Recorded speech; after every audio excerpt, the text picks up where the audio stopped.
Bismillahirrahmanirrahim. Assalamualaikum warahmatullahi wabarakatuh. Puji syukur atas kehadirat Allah Subhanahu wa Ta'ala yang telah memberikan kita nikmat iman dan kesehatan sehingga kita dapat melaksanakan kegiatan perkuliahan pada kali ini. Begitu pula selawat beserta salam tak lupa kita curahkan kepada baginda Nabiullah Muhammad SAW. Perkenalkan, nama saya Munawwarah dari Program Studi Pendidikan Agama Islam Fakultas Tarbiyah IAIN Parepare. Pada kesempatan ini saya akan membahas tentang quantum learning. Dalam hal ini tak lupa pula kita ucapkan terima kasih kepada Bapak Dr. Usman Nuar MAG selaku dosen pengampu mata kuliah strategi pembelajaran yang senantiasa membimbing dan memberikan ilmunya kepada kami. Nah, sebelumnya kita harus mengetahui apa sebenarnya itu quantum learning. Quantum learning adalah pelajaran yang dapat mengubah suasana belajar yang menyenangkan serta mengubah kemampuan dan bakat yang alami bagi siswa menjadi suatu yang akan bermanfaat bagi mereka sendiri dan orang di sekitarnya. Beberapa hal yang penting dicatat dalam quantum learning adalah sebagai berikut. Yang pertama, para siswa dikenal tentang kekuatan berpikir yang tak terbatas. Bukti dan visi ilmiah memberikan bagaimana proses otak itu bekerja. Dalam hal ini menegaskan bahwa kegagalan dalam belajar bukan merupakan rintangan keyakinan untuk terus berusaha dan merupakan alat pendamping dan dorongan dari keberhasilan proses pembelajaran. Berdasarkan penjelasan mengenai apa dan bagaimana unsur dan struktur otak manusia bekerja, dibuat model pembelajaran yang dapat menorong berdasarkan penelitian yang telah dilakukan oleh para ahli. Selama bertahun-tahun dipercayai bahwa otak manusia itu terdiri dari dua bagian, yakni otak kanan dan otak kiri. Nah, bagaimana memanfaatkan cara berpikir antar otak kanan dan otak kiri? Proses berpikir otak kiri yakni bersifat logis, sekuensial, learning, dan rasional. Misalnya, dikenalkan dengan proses pembelajaran melalui tugas-tugas teratur yang bersifat ekspresi verbal, menulis, membaca, asosiasi auditorial, dan menempatkan detail dan fakta fenomenik serta simbolisme. Selanjutnya yaitu proses berpikir otak kanan.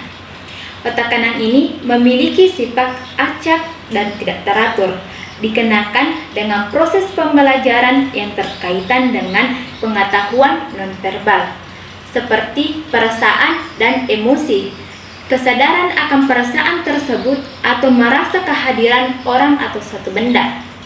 Kesadaran spasial yaitu pengenalan bentuk dan pola, musik, seni, kepekaan warna, kreativitas. Selanjutnya yaitu penataan lingkungan. Penataan lingkungan ini terdiri dari dua, yakni lingkungan makro dan lingkungan mikro. Lingkungan mikro adalah tempat peserta didik untuk melakukan proses belajar, yakni bekerja dan berkreasi. Target penataan ini adalah menciptakan suasana yang menimbulkan rasa nyaman dan santai. Keadaan santai mendorong siswa untuk berkonsentrasi dan dengan baik dan mampu belajar dengan mudah. Keadaan tegang menghambat aliran darah dan proses otak peserta didik dalam berkonsentrasi. Selanjutnya yaitu lingkungan makro. Lingkungan makro adalah dunia yang luas. Setiap siswa diminta berhubungan secara aktif dan mendapatkan tantangan baru dalam lingkungan masyarakat, agar mereka mendapatkan pengalaman membangun gudang penyimpanan serta pengetahuan pribadi. Mereka diminta untuk melebarkan lingkungan belajar ke arah sesuatu yang baru. Pengalaman mendapatkan sesuatu membuat nyaman dan siswa merasa dihargai.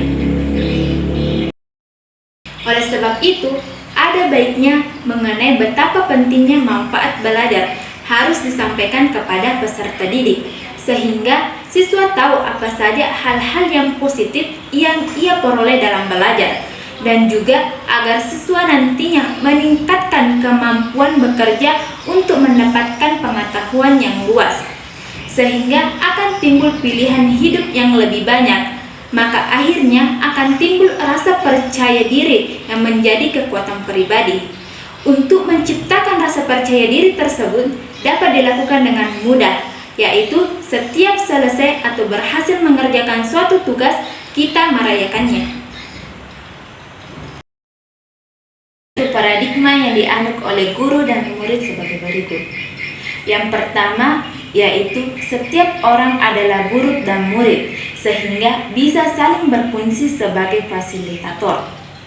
Yang kedua, bagi kebanyakan orang akan belajar sangat efektif jika dilakukan dengan suasana yang menyenangkan, lingkungan dan suasana yang tidak terlalu formal, penataan duduk setengah lingkaran tanpa meja, atau penataan sinar cahaya yang baik sehingga peserta merasa santai dan relaks.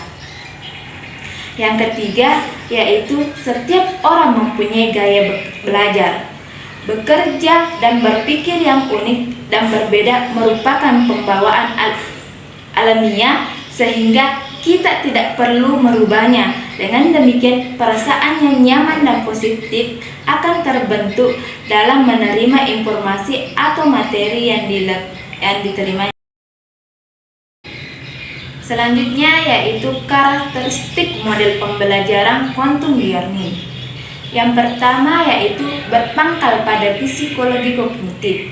Yang kedua bersifat humanistik. Manusia selaku pelajar menjadi pusat perhatian, potensi diri dan kemampuan berpikir, daya motivasi dan sebagainya dari pembelajaran dapat berkembang secara optimal dengan meniadakan hukum dan hadiah karena suasana yang dilakukan pembelajaran dihargai. Yang ketiga yaitu memusatkan perhatian pada interaksi yang bermutu dan bermakna. Jadi, sebagai kesimpulannya, quantum learning merupakan penerapan cara belajar baru yang lebih melihat kepada kemampuan siswa berdasarkan kelebihan dan kecerdasan yang dimiliki. Quantum berarti percepatan atau lompatan, kerangka berpikir yang dibangun oleh ciri pembelajaran. Quantum learning ini adalah sikap positif yang dibangun dalam diri siswa dengan meyakinkan siswa bahwa setiap manusia mempunyai kekuatan berpikir yang tidak terbatas. Dengan mempercayai kekuatan pikiran, kita dapat mengetahui dalil tentang otak, bahwa otak harus dilatih dan tidak masalah jika harus digunakan secara terus-menerus. Kita hanya tinggal memilih saja ingin memanfaatkan organ yang paling penting dalam hidup ini atau mengabaikan sehingga menjadi tidak berguna. Ya, itulah tadi materi yang sempat saya paparkan. Jika ada salahnya, itu datangnya dari diri saya sendiri, dan jika ada benarnya, itu datangnya dari Allah Subhanahu wa Ta'ala. Lebih dan kurangnya mohon dimaafkan. Wabillahi taufiq sa'ada. Assalamualaikum warahmatullahi wabarakatuh.